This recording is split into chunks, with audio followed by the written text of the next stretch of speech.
The first thing most entrepreneurs get wrong on day one is they name their business incorrectly. So you named it after your last name. You said, hey, this is a good idea. Let me name it after myself.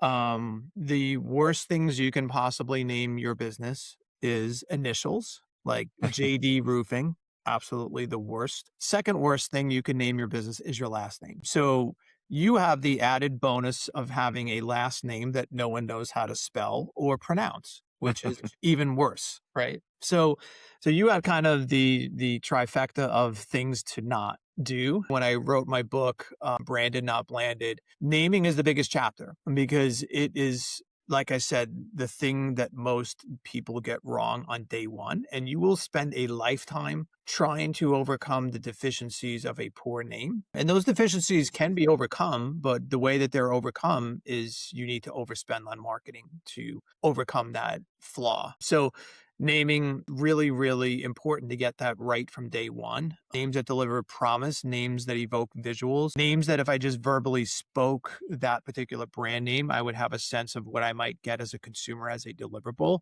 So that's where we talk about brand promise, and having names that speak to brand promise are superior. And then names that evoke visuals. So if I only said the name of the business, I can imagine what the brand might look like. And I'll give you an example. People can check it out later, but we did a brand for a company called Roof Gecko. You've seen it, maybe you've never seen Hmm. it. But if you've never seen it, you might suspect what that logo might look like. It's orange and apple green, and it uses a gecko, right? All the visuals, again, when you put up on a screen a series of logos for most roofing contractors, you will see many logos that look exactly the same. But if you had the Roof Gecko logo among any of those, it would look completely different.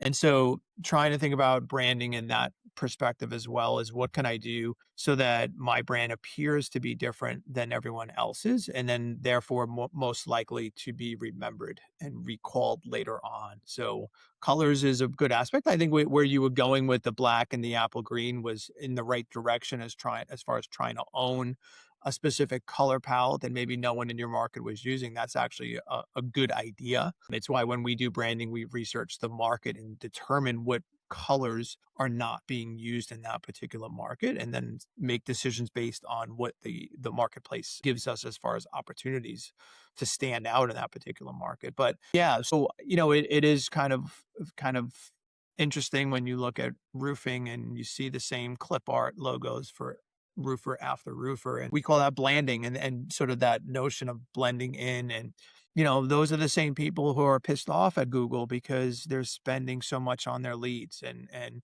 instead of someone typing in the name of their company like something memorable like Roof Gecko, they're typing in roofing company near me, and now you're fighting for that lead and you're paying for that lead. But wouldn't it be nice if they knew your name already? Like, how much cheaper would that lead cost you? So much of what we talk about and we subscribe to is the philosophy of doing everything you possibly can for your brand to become 5 mile famous in the community that you serve. What if everyone within 5 miles of your location knew you existed? How much money do you think you would need to spend on marketing then if everyone within 5 miles knew you were the best roofer in your community?